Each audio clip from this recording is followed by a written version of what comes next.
Take TV के साथ। मैं हूं आपकी होस्ट रुकैया बलोच और आज हम जिस टॉपिक पे बात करने जा रहे हैं वो है न्यूट्रिशन। और मैं ये बात आपको बता दूं कि बहुत कम लोग जानते हैं कि मैं एक एंकर पर्सन के साथ साथ एक न्यूट्रिशनिस्ट भी हूं, माहिर खुराक भी हूं और ये अभी कंटिन्यू है ये। और आज मैं being a nutritionist, being a माहिर खुराक, मैं आपसे मुखातिब हूँ, आपसे बात करूँगी।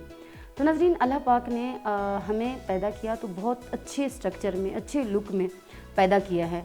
मैं आपको बताना चाहती हूँ कि जो हमारे बॉडी में जो टॉक्सिन, जो जहरीले मादे जमा हो जाते हैं वो क्यों जमा होते हैं और उनको रिमूव करने का, रिलीज़ करने का तरीका क्या है और वो कौन सी खुराक है जो हमें लेनी चाहिए जिससे ये टॉक्सिन रिमूव होते हैं। तो आइए चलते हैं इस टॉपिक पे कि टॉक्सिन जमा क्यों हो जाते हैं।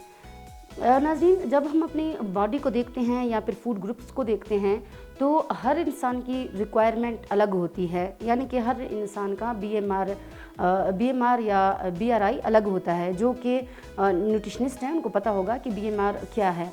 तो जब हम कार्बोहाइड्रेट, प्रोटीन, फैट और मिनरल, अमीनो एसिड्स और बहुत सारे जो हमारे विटामिन्स हैं, इनकी जब हम बात करते हैं तो एक बैलेंस्ड डाइट हमें चाहिए होती है। मतलब कि उसमें से जो 5 ग्रुप्स हमारे पास जो हेल्थी फूड्स हैं वो हमारे पास हों। अब सेक्स, जेंडर और वेट, एज के लिहाज से हर इंसान की रिक्वायरमेंट अलग होती है। जो 15 साल के बच्चे होते हैं या 10 साल के बच्चे होते हैं उनकी कैलोरीज अलग होती हैं, उनकी रिक्वायरमेंट अलग होती है। 20 साल के आगे जो हैं लोग, उनकी रिक्वायरमेंट अलग होती है। यहाँ पे मैं आपको एक बात बताऊँ, अगर हम रोटी की बात करें उसमें जो स्टार्च है उसको 18 से 20 घंटे लगते हैं हज़म होने में, एब्जॉर्प्शन में। और फ्रूट्स और वेजिटेबल्स की हम जब बात करें, सब्जियों की, तो वो 6 घंटे लगाते हैं हज़म होने में। और फ्रूट्स की जब हम बात करते हैं तो सिर्फ 3 घंटे लगाते हैं हज़म होने में। तो हम बात यहाँ से शुरू करते हैं कि जब रोटी को 18 से 20 घंटे लगते हैं हमारे जिस्म में या हमारे स्टमक में या लिवर में हज़म होने के लिए, फिर अब्जॉर्प्शन उसकी होती है, तो आप खुद सोचें वो लोग जो हर वक्त कुछ ना कुछ खाते हैं या ओवर ईटिंग करते हैं तो उनके सिस्टम में कौन सी गड़बड़ होती है, वो खुराक, वो फूड कैसे गल सड़ जाती है। आपने हमेशा एक बात सुनी होगी कि किसी के पेट में कीड़े पड़ गए, तो ज़रूरी सी बात है, जाहिर सी बात है कि उसने कीड़े खाए तो नहीं होंगे। तो ये सिस्टम अब मैं आपको बताऊंगी कि ये कैसे होता है। आप पहले खाना इंटेक करते हैं, उसके बाद वो हमारा एक ये सिस्टम है ये खाने का, वो मैदे में पहुंच जाता है, वहाँ डाइजेशन होती है। और कुछ डाइजेशन जैसे प्रोटीन है या पप्सिन जो डाइजेशन है वो लिवर में होती है, क्योंकि वो मैदे में नहीं हो सकती। तो जो लिवर है असल काम वो करता है हमारी बॉडी में। लिवर बहुत सारी चीज़ों को, बहुत सारे फूड को, बहुत सारे जो खुराक है हमारी, उसको चेंज करके ब्लड में भेजता है। मतलब कि ये कहना चाह रही हूँ मैं कि जो हमारे मैदे से चीज़ें आती हैं, लिवर उसको, जैसे मैं एक मिसाल दूँ, ग्लूकोज है उसको ग्लाइकोजन में तब्दील करता है। तो उस तरह जो हमारी खुराक आती है उसको डाइजेशन के बाद एब्जॉर्प्शन की ज़रूरत होती है, तो वो डिफरेंट ट्रांसफॉर्मेशन उसकी होती है। मतलब एक चीज़ दूसरी में तब्दील होती है। अगर ऐसे ही हम हेल्दी खुराक खाएं, अगर हम फाइबर खाएं, अगर हम सैलेड खाएं, अगर हम प्रोटीन खाएं, तो जो वो हेल्दी खुराक होती है वो वैसे ही लिवर हमारे खून में भेजता है। लेकिन जब वही हम गंदी सड़ी, जो मतलब मैंने आपको बताया था कि 18 से 20 घंटे में उसकी एब्जॉर्प्शन होती है, रोटी की, गंदम की, सब्जियों के 6 घंटे में और फ्रूट की 3 घंटे में। तो जब बार बार हम चीज़ें खाते हैं वो हमारे लिवर में जमा होना शुरू करते हैं। मसला यहाँ पैदा होता है कि जब वो जमा हो जाते हैं वो फिर गल सड़ जाते हैं।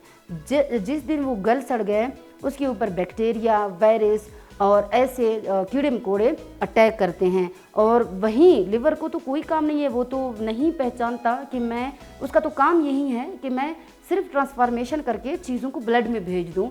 तो वो तो इंसान नहीं है, नहीं समझ सकता ना कि मैं कोई बुरी चीज़ या अच्छी चीज़ भेज रहा हूँ, उसका काम तो सिर्फ भेजना है। तो वहीं गली सड़ी चीज़ें हमारे ब्लड में भेजता है। अब आप खुद अंदाज़ा लगाएं, अगर हमारे ब्लड में यही गंदी चीज़ें चली जाएं, स्टमक में चली जाएं, तो वो पैदा करती हैं स्टमक अल्सर पैदा करती हैं या फिर स्टमक गैस्ट्रो इंटेस्टाइन पैदा करती हैं, एक बीमारी है। अगर यही चीज़ें वो फिर ब्लड में भेजती हैं, फिर हमारे कोलेस्ट्रॉल हमारा बढ़ जाता है, एलडीएल का मसला हो जाता है। ये बीमारी अगर स्मॉल इंटेस्टाइन में चला गया तो मतलब यही जो गली सड़ी चीज़ें स्मॉल इंटेस्टाइन मतलब कि छोटी आंत में अगर चली जाती हैं तो फिर वो गैस्ट्रो इंटेस्टाइन बीमारी हमारे पास आ जाती है। और यही चीज़ें जब वो एक बड़ी सी मिकदार में हमारे ब्लड में जाती हैं तो अल्टीमेट कैंसर हो जाता है हमें। तो ये आपने देखा कि कितना बड़ा इंजाम, कितना हमारी बॉडी की बुरी हालत हो जाती है कि जब हम ओवर ईटिंग करते हैं, बार बार मतलब कि खाते हैं और जो हज़म नहीं होता उसके ऊपर भी हम खाते हैं, तो ये अंजाम हमारे जिस्म का होता है, बॉडी का होता है। गल सड़ जाती हैं चीज़ें, और जैसे हम कहते हैं कि किसी के पेट में कीड़े हैं, वायरस है। और अब मैं बताऊंगी कि ये किन किन खुराक की वजह से होती है और ये क्यों होती है। नाजरीन, जैसे मैंने आपको ये डाइजेशन का जो प्रोसेस है वो समझाया कि माउथ है, फिर स्टमक है, फिर स्मॉल इंटेस्टाइन है, फिर लार्ज इंटेस्टाइन है, फिर गाल ब्लैडर है, फिर उसके बाद वो फीसल वो जो है मवाद है वो हम रिलीज़ करते हैं। जब हम 18 से 20 घंटे पहले, या जब हम आप देखें कि सुबह अगर आप 8:30 बजे करते हो, फिर आप 11 बजे कोई और चीज़ खा लेते हो, या उससे पहले भी 10 बजे कोई और चीज़ खा लेते हो, या फिर आप लंच करते हो उससे पहले फिर आप कुछ लेते हो, या लंच के बाद 1-2 बजे यूजुअली लंच होता है पाकिस्तानी टाइम के मुताबिक। तो अगर कोई पंजाब में या बलूचिस्तान में रहता है तो 2-3 बजे तक वो कर लेता है। तो इसके बीच में या पहले या बाद में आप लोग एज अ स्नैक कुछ चीज़ खा लेते हो। तो ये नहीं है कि आप चीज़ क्या खा रहे हो, आप मतलब टाइमिंग क्या रख रहे हो, ये बड़ा ज़रूरी है। हम बहुत बार कहते हैं कि कुछ लोगों को लगता ही नहीं है, वो बहुत पतले होते हैं, क्या मसला है उनके साथ, रीज़न क्या है? उनकी रीज़न है कि वो गलत टाइमिंग उनकी है, और गलत टाइमिंग पे वो उठते हैं, गलत फिर टाइम पे खाना खाते हैं। हालांकि जितनी भी अच्छी चीज़ हो आप उसे गलत टाइम पे इंटेक करो, आप उसे ओवरडोज इंटेक करो तो वहीं आपके जिस्म में मसाइल पैदा करता है। तो खुराक कोई भी हो, अगर आप उसे गलत टाइम पे खा रहे हो, चाहे बहुत ही अच्छी फाइबर वाली खुराक हो, फिर आप गलत टाइम पे ले रहे हो, सोने के टाइम ले रहे हो या सुबह उठते ही ले रहे हो, तो ये हमारे जिस्म में मसला पैदा करता है। अब आइए उन चीज़ों की तरफ कि वो जो हमारे जिस्म को रिलीफ देते हैं, टॉक्सिन रिमूव करते हैं, और डिटॉक्सिफिकेशन हमारे जिस्म के लिए कितनी ज़रूरी है। तो डिटॉक्सिफिकेशन हमारे लिए इतनी ज़रूरी है जैसे कोई गंद का ढेर लगा हुआ है और वो ढेर हमने रिमूव करना है। वो हमने अपना वो घर है, या फिर मैं छोटी सी मिसाल देती हूँ कि आप अपने बॉडी को रोज़ वॉश करते हो, रोज़ आप वॉशरूम जाते हो, ऊपर से क्लीन करते हो, तो वही बॉडी अगर अंदर से गंदी हो तो कितना मतलब बीमारियां होती हैं। बुरा तो लगेगा ही, जो इंसान बीमार है उसको तो तकलीफ़ होगी ही, लेकिन साथ ही साथ उसको बहुत ज़्यादा उसके ख़ानदान में डिप्रेशन सी फैल जाती है, फिर वही बीमारियां आगे से खुदा न खास्ता कैंसर की शक्ल में आ जाती हैं। तो सबसे पहले हमने क्या करना है, हमने बॉडी को डिटॉक्सिफिकेशन की तरफ ले जाना है, मतलब कि वो टॉक्सिन, वो जहरीली मवाद हमने रिमूव करना है। सबसे पहले अवॉइड करनी है वो चीज़ें जो कि आपके जिस्म में जाके अक्मुलेट होती हैं, जमा हो जाती हैं, यानी कि junk food, fast food, processed food, और यही जो मैं कह रही हूँ कि जैसे तली हुई या फ्राई चीज़ें, ये सब प्रोसेस्ड या फ्राइज फूड में या जंक फूड में आता है। ये क्यों मैं कह रही हूँ कि इन्हें मना करें, इन्हें मत खाएं। मतलब एक हफ्ते में आप 1 दिन खाते हो कोई मसला नहीं है, आप 2 हफ्ते में 2 दिन खाते हो कोई मसला नहीं है, लेकिन आप उसे अपना रूटीन ना बनाएं। क्योंकि हमारे बच्चों ने आजकल रूटीन बनाया हुआ है कि पिज़्ज़ा भी खा रहे हैं, बर्गर भी खा रहे हैं, उसके ऊपर फिर ये है कि सोने पे सुहागा ये है कि वो कोल्ड ड्रिंक भी पी रहे हैं। तो इस वजह से ये हमारे लिए एक अलमिया है, अलार्मिंग सिचुएशन है कि हम अपने बच्चों को दे क्या रहे हैं। Nutrition is all about what you eat, when you eat and how much you eat. Nutrition यही है कि आप कितना खाते हो, क्या खाते हो और किस टाइम पे खाते हो। इसका कोई वो नहीं है, बड़ा कोई रॉकेट साइंस नहीं है, बिल्कुल सिंपल सा फंडा है। तो मैं यही कहना चाह रही थी कि हमें डिटॉक्सिफिकेशन के लिए हमें अपने जिस्म को सुबह सुबह कैसे हम रिमूव करते हैं जहरीली चीज़ें। सुबह सुबह अपने उठते ही नमाज़ पढ़ने के बाद, तो बीइंग अ मुस्लिम हम शुक्र अदा करते हैं कि मुसलमान हैं, तो नमाज़ पढ़ने के बाद आपने 2 चीज़ें करनी है, क्योंकि हम वो चीज़ें बताते हैं जो आप अफोर्ड कर सकते हो, वो चीज़ें भी बताते हैं जो आप अफोर्ड नहीं कर सकते। जो अमीर तबका है वो अफोर्ड कर सकते हैं, और हम एक चीज़ गरीब तबके के लिए भी बताते हैं कि वो कम से कम अफोर्ड कर सके। तो सबसे पहले हमें वो चीज़ें खानी चाहिए जो फाइबर है। मतलब कि फाइबर क्या है? फाइबर वो है जो आप मौसमी का जूस बनाते हो और जो मौसमी का गूंदा निकलता है उसे हम फाइबर कहते हैं। फिर वो जो माल्टे का जूस बनाते हो उसका जो गूंदा निकलता है, वो जो रह जाते हैं, वो जूस जो बनता है आप पीते हो, वो जो गूंदा रह जाता है उसको हम क्या बोलते हैं? फाइबर। अब फाइबर हमारे लिए कितना ज़रूरी है?